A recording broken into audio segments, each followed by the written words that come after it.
huoneistoon kuuluu, mä videolle, niin tää ylempi kaappi on rikki. No se heitetään pois. Se lentää pois, mutta tämän alemman nyt isännöitsijä Vilja Hokkanen lupasi, että... Saa se siis jos sä tarvit sitä, mutta... Niin, no, mutta sittenhän sitten kun ei tarvitse, niin se voi heittää menee. Niin, ainakin taikka sitten viedä tuonne talon varastoon. Talon varastoon, mutta nyt niin. Se on niinku... Mulla on käytössä ja uuden isännöitsijän kanssa, että viedäänkö... Voi käyttää tai olla käyttämättä, mutta pidä se nyt täällä huoneessa. Joo, niin tää on nyt sitten niinku parempi kuin kirjallinen sopimus, kun tää tulee vielä nauhalle. Mutta tästä piti tarkistaa tää, että kun oli puhetta, että kuinka niinku näkyy, niin tässä kunnossa on hella, että tätä ei voi... Tässä on nää, että käyttökunto, kun on, että ei tää, jos tää on kauheasti pikentynyt, niin en mä tätä tämän paremmaksi itsekään saa. No ei niin. Oliko täällä sitten muita tämmöisiä? Eli tässä oli vain yksi tää luukku. Ja no tää... On siinä toinenkin. Mä laitoin silloin viimeksi vettä, kun se oli se saikku. Okei, eli tääkin. jos en mä tätä tän puhtaammaksi saa, eli tämmöiset on rasitteet. Lähtötilanne on tämä todistettavasti, eli Lehto ei ole näitä tuonut. Ja näistä kaapit on, nämä on niin kuin selkeästi, näissä ei ole, nämä on vedetty niin kuin ei ole pöly. Mutta kun oli puhe siitä, että kun on laiskamies, niin ei viittisi siivota enempää kuin mitä, mutta nämä on siis asumisen jälkiä. No niin, on just. Että tämmöisiä. Ja kaapit on noin, eli tää on sillain siisti. Tää tuskin mun jäljiltä, niin sen kummemmaksi menee, mutta nämä mitä täällä on seinillä, tämmöiset reijät. Ja sitten tuolla toisella seinällä, miksikä se on?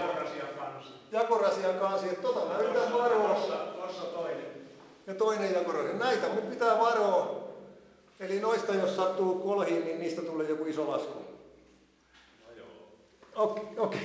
Mutta sanos vielä, mikä tämän tuulen, pitääkö tää olla semmoinen joku vedettävä? Mun lapsuudessa on ollut tämmönen. Tää menee kiinni ja tuossa on auki aina. Ollaan mahdollisimman paljon auki, että talvella tietysti. Mutta tuleeko sieltä naapureiden? Eikö se ole poispäin? No, tuolta tulee. Ja tuolta menee. Ootas nyt, täältä tulee. Missä? Siis se on se. Siis tää ilmanottoaukko. Niin. Okei. Täältä tulee ja tuolta menee. Niin, Pakko kysyä, kun on vähän erilainen kuin... Joo, ja vessassa on samanlainen ja keittiössä on samanlainen. Tää on niinku nopein tapa tallentaa dokumentti. Eikö on täällä sähkösopimus? Niin, täällä on, vessa on siistimpi. Ja tuolla nyt sitten on, että tää saa olla auki varmaan. Mahdollisimman auki. Joo. No tää nyt on mun mielestäni kohtuukunnossa. Toi pytty, mitä sanot tosta, onko toi vaan kulunut? Kun siellä näkyy noin. Se on vaan pesetettä. Mutta jos ei se tosta, no nyt lähtivä. Niin. Okei, ja näissä ei ole mitään. Nää on, sähköt vaan pitää kytkeä. Ja näissä lyhyt mies ei sieltä erota. Ei ole mitään. Ei erota, sulla on isompi näkyvyys, anteeksi. No, ei siellä ole mitään. Selvä. Sen sitten saa, kun muutaman sentin saa lyhyemmän itse, niin ei ne kaikkea näe.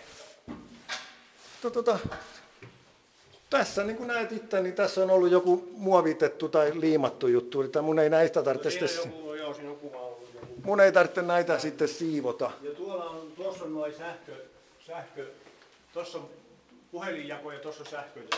Eli mä otan talteen tänne, niin mä sitten pystyn koneelta katsoa. Täällä on sähkö. Automaattisulakkeet. Onko se nyt niin kuin pois päältä? Ei, kun täällähän syttyy valot tuossa. Aha, ja tuossa on tuo siinä on puhelin ja TV. Mä ajattelin ääneen. Mistä sä näit sen valon? Eikö se vessaan syttyy? Vessaan vaan, eli täällä on periaatteessa sähkö. Täällä on sähkö täällä. Niin. Mikäs, onko tää nyt joku isännöitsijän puhelin vai mikä tää oviaukossa? Se on ovipuhelin. Joo, kato, mä en ole ennen asunut semmoisessa, missä on ovipuhelin. Mä nyt tosta niin painaa, niin... Selvä. Ja takaisin. Oliko tässä kaikki? Ikkunat aukeaa.